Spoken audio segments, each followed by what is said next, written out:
ខ្ញុំនៅមេរៀនថ្មីមួយទៀតគឺយើងពត់រូបជាបែបស៊ីឡាំងម្ដងណាលមុនខ្ញុំបានបរិបងប្អូនពត់បែបតាមអេក្រង់កុំព្យូទ័រឥឡូវយើងមកជួបគ្នានៅពត់រូបមួយទៀតហើយបងប្អូនត្រូវទៅ download រូបភាពនឹងមកទុកនៅក្នុងកុំព្យូទ័របងប្អូនហើយដើម្បីវាមកពត់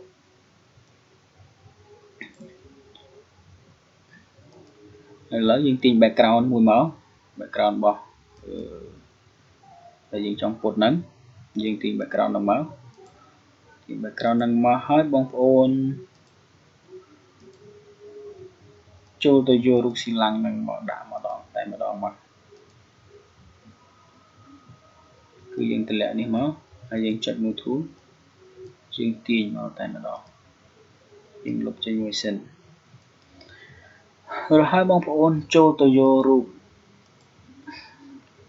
របស់Photoshop នៅក្នុងនេះបងប្អូនអាចទាញទៅរកចូលក្នុងអ៊ីនធឺណិតហើយនឹង download នៅនេះបានរូបដែលបងប្អូនចង់បានមិនថាតែរូបAdobe Photoshop នេះទេ logo នេះទេគឺយើងអាចរកផ្សេងបានទៀតអញ្ចឹងយើងក៏រួមមិនដឹងឲ្យទូចមកឲ្យប៉ុណ្ណឹងអ្វីដែលយើងពត់មកហើយយើងមកស្ដាំទៅលើរូបហ្នឹងយើង restart វាមកយើងទាញឲ្យត្រូវគេរបស់វាណាបងប្អូនអាចសេរីធ្វើម៉េចឲ្យស្អាតឲ្យត្រូវគេរបស់វាមកចឹងបងប្អូនទាញត្រូវគេវាតិចមកប៉ុណ្ណឹងមកអូខេប៉ុណ្ណឹង enter មកហើយយើងអាចចុច copy វាក៏បានដែរបងប្អូនយើងចុច Ctrl J Ctrl V មកយើងទាញមកយើងបាច់ទៅយករូបមកមួយទៀតទេមានន័យថានឹងវា copy ឲ្យយើងស្រេចតែម្ដងចុះហើយយើងក្រោកមកស្ដាំលើវាមក distort មកយើងទាញវាឲ្យត្រូវនឹងគេរបស់វាទៅ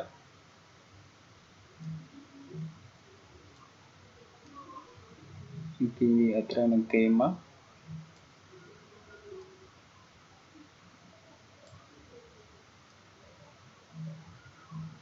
យើងទាញឲ្យវាស៊ីគេគ្នាតិចមកយើងសេរីមកស្អាតខ្លួនយើងណាបងប្អូនសេរីវាមកស្អាតមករហូតយើង enter មកអូខេជាបានបន្លាស់ទី2ហើយយើង control អក្សរ J មួយទៀតហើយ control V មកដើម្បីបានរូបថ្មីមួយទៀតអូខេឃើញចេញរូបថ្មីមួយទៀតហើយយើង control T ដើម្បី select នេះបានដូចខ្ញុំប្រាប់បងប្អូនពីវីដេអូមុនហើយគឺយើងត្រូវការ control អក្សរ T ដើម្បី select វាបង្រួមរូបវាទៅតាមតម្រូវការរបស់បងប្អូនប្រើប្រាស់ខ្ញុំខ្លួនទាញនេះមក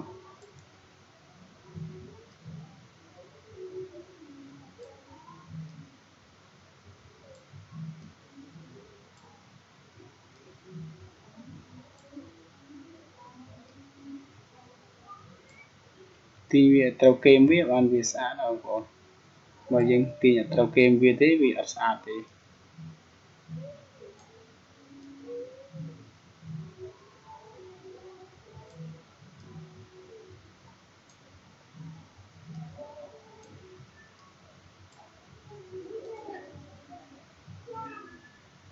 ហើយយក rotate មក rotate វាតិចទៅ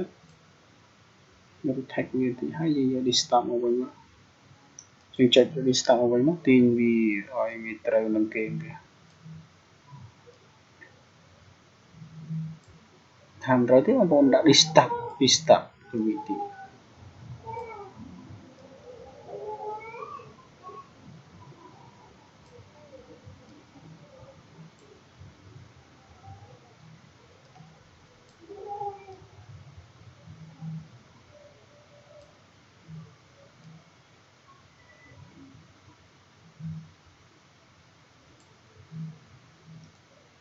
បងប្អូនអាចចុចយករង្វិលនេះគឺ rotate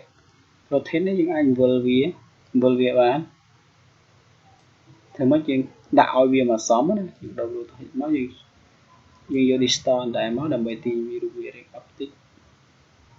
មើលទៅវាឃើញស្អាតណាអូខេខ្ញុំគិតថាប៉ុណ្ណឹងស្អាតហើយអូខេស្អាតវាប៉ុណ្ណឹងស្អាតហើយបងប្អូនណាបងប្អូនអាចព្យាយាមធ្វើទៅប៉ុណ្ណឹងគឺ logo logo đại kỳ đại màu mấy nhá nè cứ như một con cười cứ những ai thưa van hay sẽ tại đó hỏi giờ này ai tính đi bằng phone ai cho từ linh các bạn này bằng phone ai cho phía đây vì mình chào tí đó nè nhưng cũng đã bằng phone mới cứ dùng cho phía đỡ hay cho là runner vô render vô lên nó dừng đặt đi hóa hay dùng trong bàn lên vậy của mấy các bạn này cho là background sân bằng phone cho lọc dùng cho nó này dùng cho là render máu cho lên này máu như bàn bởi vì mình vẫn lử mình lử này khoảng bị chia căn này khoảng cái đấy ok chân riêng ní cứ chọc tay phần ấy bóng phone này mở video đi mùi tới đừng bay thừa về bán hay bóng phone complete chui subscribeនៅវីដេអូរបស់ខ្ញុំបានដើម្បីទទួលបានមេរៀនថ្មីទៀតហើយខ្ញុំនឹងបង្រៀនបងប្អូនអំពីអ្វីដែលខ្ញុំមានទៅកាន់បងប្អូនគឺខ្ញុំ share ដើម្បីបងប្អូនចេះធ្វើដូចខ្ញុំដែរហើយអាចយកនឹងទៅនេះជាប់មាត់អាចយកវាទៅធ្វើនៅកិច្ចការប្រចាំថ្ងៃរបស់បងប្អូនបានដូចជាបងប្អូនចង់កាត់រូបកាត់អីសម្រាប់ធ្វើ channel ធ្វើអីចឹងយើងមិនបាច់ទៅរៀនក៏បានយើងអាចមើលតែតាម YouTube ទៅយើងអាចធ្វើបានអញ្ចឹងណាបងប្អូនណាចឹងរៀនរបស់ខ្ញុំគឺចប់ប៉ុណ្្នឹងហើយចឹងសូមអរគុណច្រើន